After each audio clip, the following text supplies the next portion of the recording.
And as you can see here, chat, we're going to do the Halo 3 ODST full story.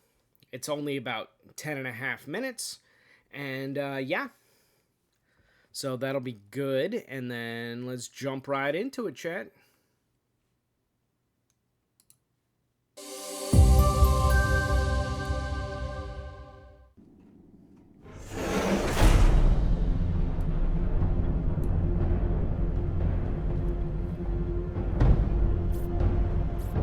Latest intel reports Covenant troops are massing beneath the carrier.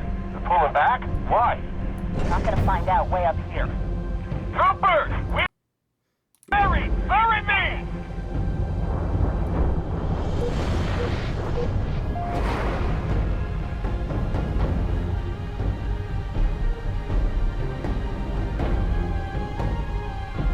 I take it back.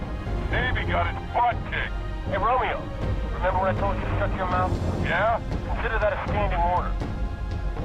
In our ongoing Halo recap so far, we've spoken about Halo Reach, Wars 1 and 2, which means we're a little less than halfway through the series, which in turn means that there's a lot left to talk about. In fact, given the fact we last left off with a recap of Halo 2, and given how the game ends, there's a truckload of important things to cover, even in the very immediate future. Halo 3, after all, is where Master Chief finishes the fight and defeats the Covenant for good. Or, well, for a while. Before we move on to that, however, we need to focus first on Halo 3 ODST. Halo 2's events, particularly some things that happen early on in the game, set in motion the story of Halo 3 ODST, and that side narrative is what we're going to be focusing on here. A quick refresher on the Halo 2 event that triggers the story of ODST, Covenant forces, led by Regret, one of their 3 hierarchs, attack Earth, with Regret's own dreadnought landing in the city of New Mombasa and Kenya and mounting a crippling and swift invasion with overwhelming forces. UNSC forces, including the Master Chief and Cortana, follow defending the city and giving chase to Regret, but as he sees the tide turning in the humans' favor, the Hierarch flees, launching his ship through a slipspace portal that the Master Chief carrying UNSC frigate and Amber Clad narrowly manages to follow them through. That slipspace is opened up too close to the city though, and that rash exit has disastrous consequences. Yeah, that part was crazy, Chad. I honestly did not expect there to be an explosion of that magnitude to wipe out this area. But damn, yeah, that was an interesting little plot twist that I did not think of. Or at least that I thought would happen. Because there's lots of quantum mechanics going on here, I guess, that would result in the reason for the explosion. And I would assume it would have to do with maybe like the excited particles and the way that it closed with another ship going inside and disrupting those particles. That would be my guess as to why that happened. But I don't know. We probably won't find out. But I just thought that was an interesting little tidbit there. Resulting shockwave spreads out and destroys huge chunks of the city, leaving it battered and half in ruins. And with large numbers of the Covenant forces still occupying New Mombasa, the problems of the people there and those responsible for defending it seem doubly impossible. Halo 3 ODST begins slightly. By the way, chat, that was the part that annoyed me the most. Because for whatever reason, I get doing it story-wise. You're not Master Chief, you're not an augmented human and all that, I get it. But don't nerf the player character to where it's ridiculously hard to kill like 1 or 2 guys, like to the point where there's no ammo left. That's just bad design in general from the developers, in my opinion. But, you know, it is what it is. Before that event. Its story focused on New Mombasa away from the Master Chief and Cortana's excursions to Installation 5 and High Charity during the course of the rest of Halo 2. As such, players step into the shoes of an unnamed Orbital Deep Shock Trooper, or ODST, known only as the Rookie, who's part of the squad of fellow elite ODSTs who find themselves preparing for a drop down to the surface of Earth and defend New Mombasa shortly after Regret's dreadnought makes landfall. Besides the Rookie, the squad consists of Dutch, Romeo, Mickey, and their team leader Buck, In the early moments of the game, though, their squad gets a new member. Captain Veronica Dare is an ONI operative sent. Both of these two and their relationship issues kind of annoyed me in the story because in the grand scheme of things, it's literally a nothing burger. Like, what are we even talking about this in the midst of war for? Yes, you're having a rough time in your marriage. I get it. But why? I don't care. I'm sorry, but I do not care about your squabbles. I only care about playing the parts of the combat and the story of the overarching universe. I don't care about their personal problems or interests. So that part kind of annoyed me a bit. But yeah. By command on a classified mission, for which they have tapped up Buck's squad to provide support for her, effectively making her the new boss. While Buck feels strongly that stopping and killing Regret should take priority, Dare reminds him that their orders have come from high up the chain and need to be followed. And so, the ODST squad gets into its individual drop pods, and this is where we finally take control of the protagonist, the Rookie. But the drop through the atmosphere and down into New Mombasa doesn't go as planned, because at that moment, Regret's Dreadnought and the UNSC frigate jump through the slipspace portal. The result shockwave sends the entire squad careening way off course, scattering them throughout New Mombasa. The Rookie and Mickey's pods collide and crash before landing, knocking the Rookie unconscious. He comes to 6 hours later with one very clear and obvious goal: find out what happened to the rest of the squad. Promptly, he enlists the aid of the Superintendent, which is the name given to the AI that runs and manages the civil operations of New Mombasa. This is where Halo 3 ODST structurally opens up in a way no other Halo game has. With the Superintendent's help, the Rookie is able to pinpoint where spots throughout the city where he might get leads on his squad mates, and players can head to these in whatever order they want. Once the Rookie gets there, the game flashes back and has you playing as that specific squad member. So let's talk about what happened to them, shall we? Let's start with Mickey and Dutch, 6 hours before the Rookie regains consciousness. Dutch lands in a nature reserve, while Mickey lands nearby as well. The two, with the help of Marines that they cross paths with, are reunited not long after they land.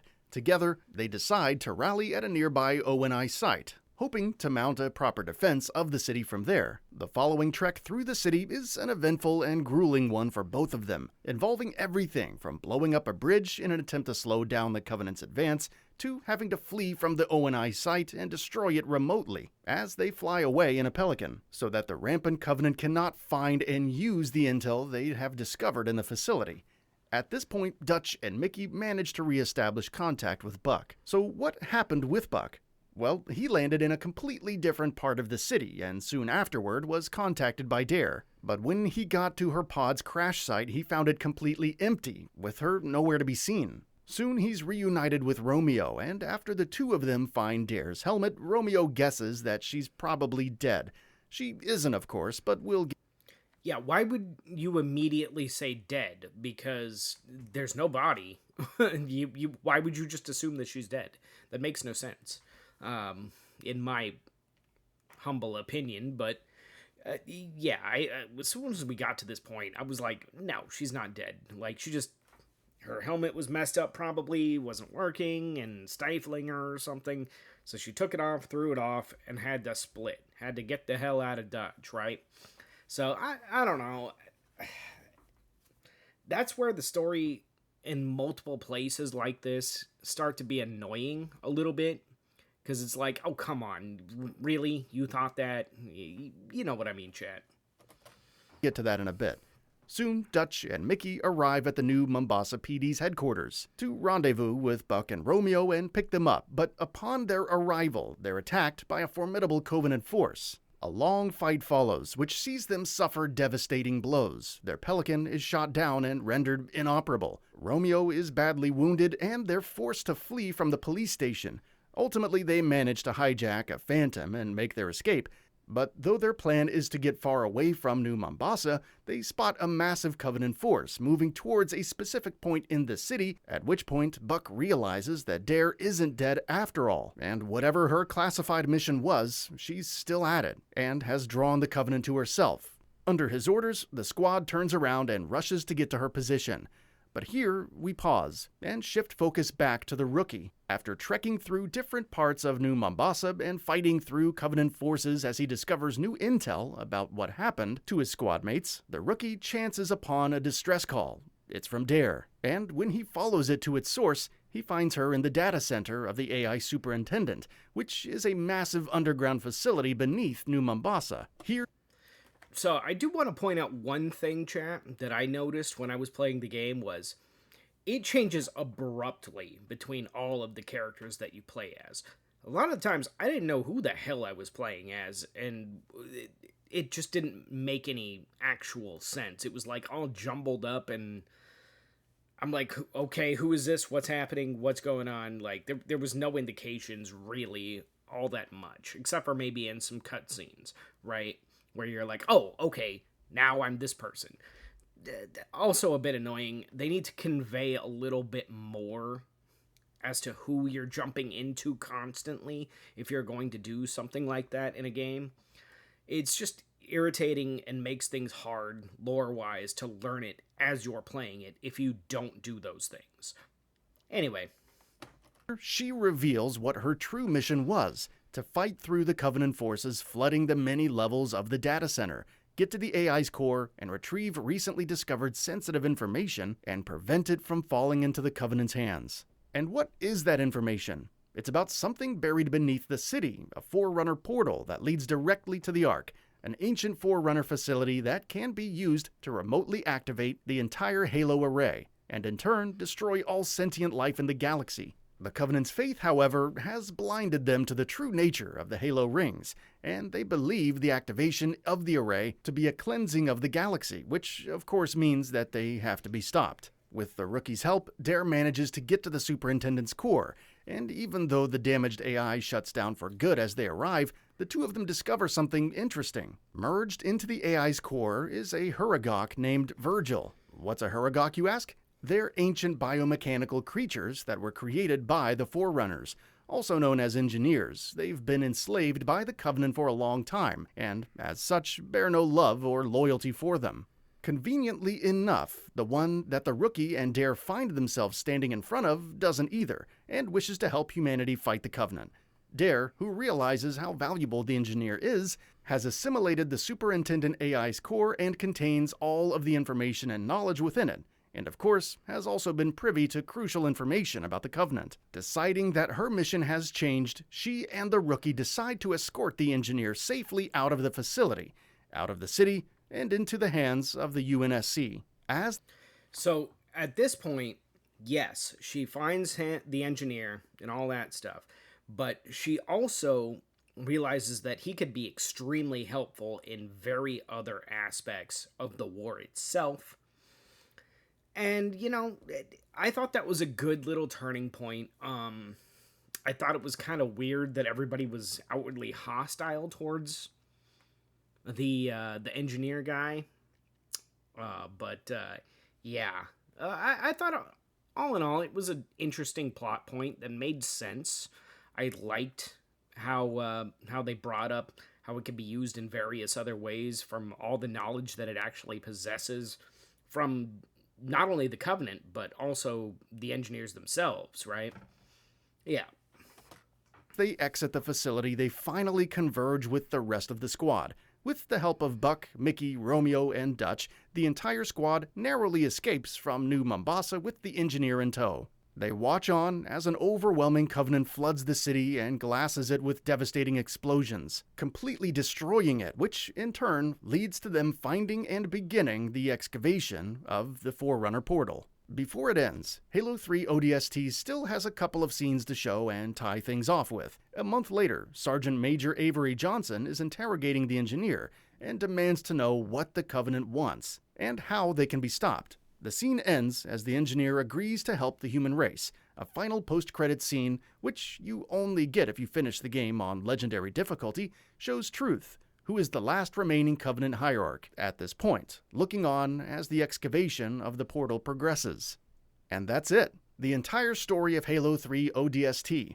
Now that that's wrapped up, it's time to move on to Halo 3 and finish the fight, before...